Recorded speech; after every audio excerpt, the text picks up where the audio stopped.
اس کو ڈانٹے نہیں، اس کے ساتھ برا سلوک نہ کرے، کیونکہ قرآن پاک میں آتا ہے وَأَمَّا السَّائِلَ فَلَا تَنْهَرْ، سوالی کے ساتھ جھڑک کر معاملہ نہ کرو، سوال کرنے والے کو جھڑکو مت، ڈانٹ ڈپٹ کے بات نہ کرو، اس کو اذیت نہ دو، پریشان نہ کرو۔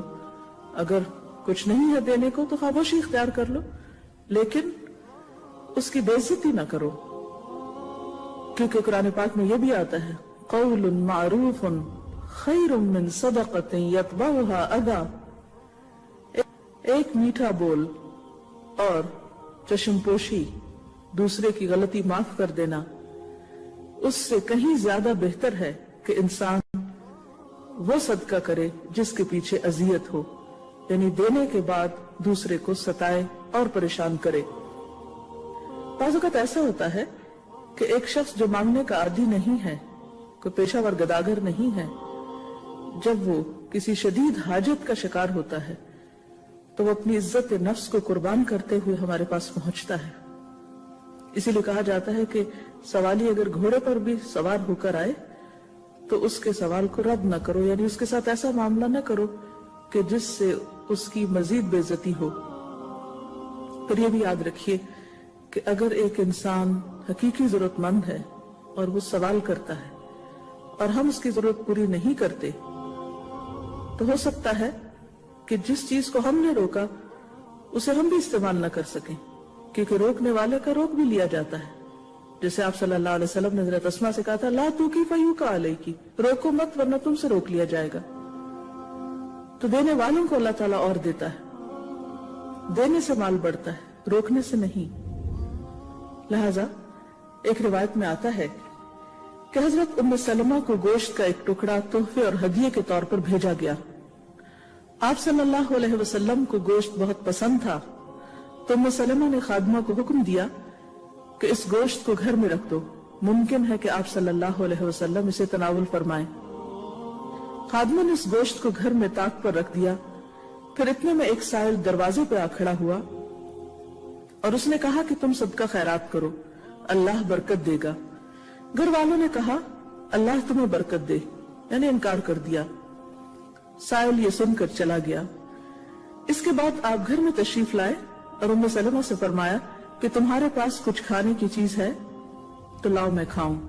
ام سلمہ نے کہا ہاں ہے، اور خادمہ سے کہا کہ وہ گوشت جا کر لے آؤ جو طاق میں رکھا ہے، نبی کریم صلی اللہ علیہ وسلم کے سامنے پیش کرو۔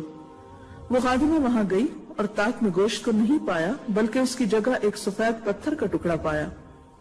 آپ کو جب یہ معلوم ہوا تو فرمایا کہ وہ گوشت پتھر اس لیے بن گیا کہ تم نے سائل کو دیا نہیں۔ اسی لیے حدیث کے الفاظ کیا ہیں کہ سوالی کو مت لوٹاؤ، یعنی خالی ہاتھ مت لوٹاؤ۔ اگر کچھ بھی نہیں اور سوائے ایک بکری کے جلے ہوئے کھر کے تو وہ بھی دے دو، یعنی اگر تم سائل کی ضرورت پوری نہیں کر سکتے تو تم اس کو ایک اچھی دعا دے سکتے ہو، ایک مسکراہٹ دے سکتے ہو، ایک اچھا مشورہ دے سکتے ہو، اس کے لیے خیر و بھلائی کی دعا کر سکتے ہو۔ لیکن روکھا پی کا رویہ اختیار کرنا، بے نیازی کا برتاؤ کرنا اور پھر ڈانٹ ڈپٹ کرنا یہ ناپسندیدہ ہے۔ لیکن دوسری طرف سوال کرنے والوں کو بھی سوچ سمجھ کر سوال کرنا چاہیے، کیونکہ اسلام میں سوال بہرحال پسندیدہ نہیں ہے۔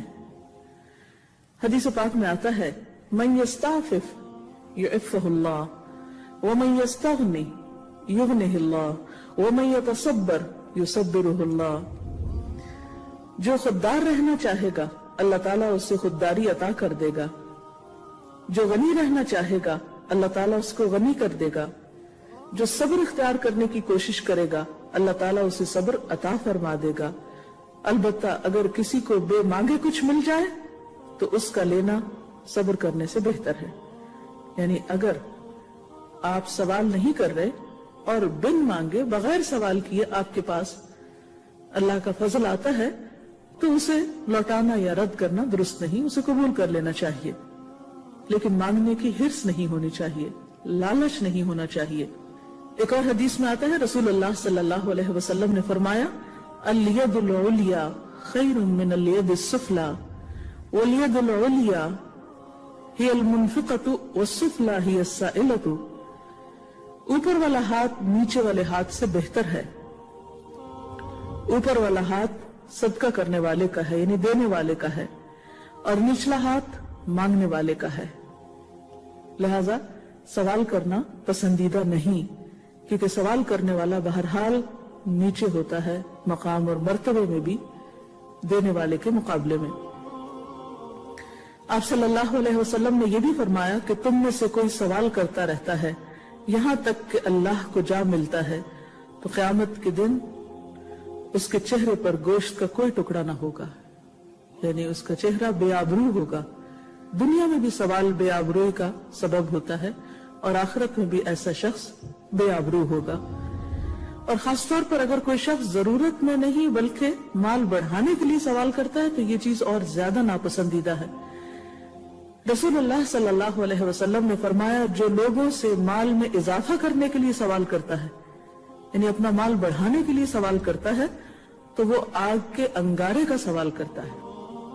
تو وہ مال نہیں رہے گا، آگ کا انگارہ لے رہا ہے، یعنی وہ مال اس کے لیے حلال ہی نہیں. اب وہ چاہے تو کم طلب کرے یا زیادہ طلب کرے، چاہے تو تھوڑا لے یا زیادہ لے.